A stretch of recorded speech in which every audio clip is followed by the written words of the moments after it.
Good morning, children. Let us continue with the explanation of the poem. Please listen in this third part.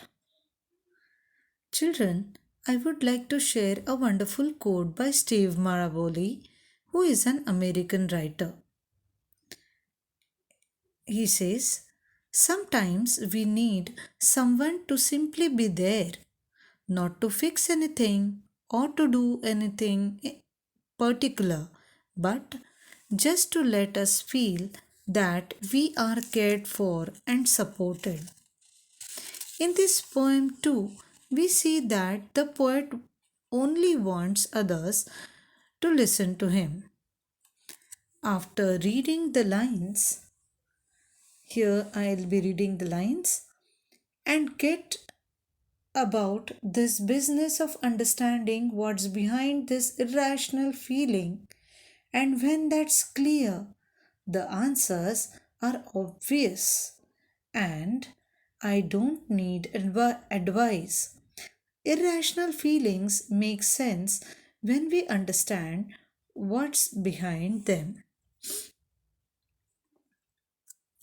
Here, the poet expresses when the reasons for his irrational feelings become clear to him, the answers to his questions become obvious, and he then needs no advice.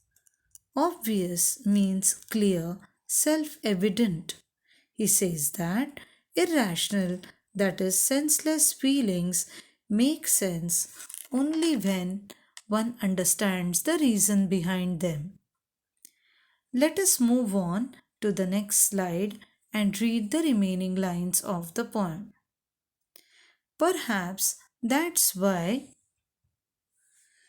prayer works sometimes for some people because God is mute and He doesn't give advice or try to fix things. God just listens and lets you work it out for yourself.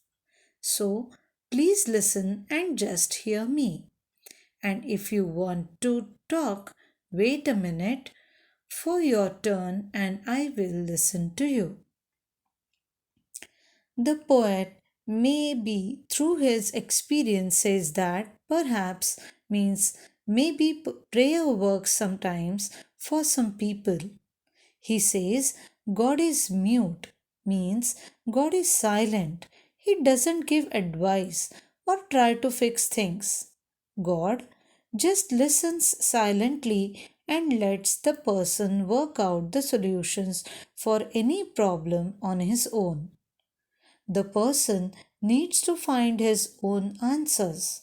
The poet finally requests people to just listen to him, to just hear, and adds that if the listener wants to talk, he should wait a minute for his turn and then the poet will listen to him.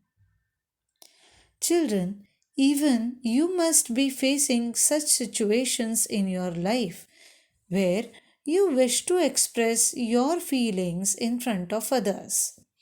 But at times we are afraid or we hesitate as to what others may think or as to how they would react.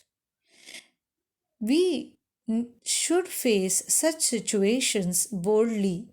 One has to be emotionally strong. In the next part, we will be discussing English workshop related to this poem. Thank you.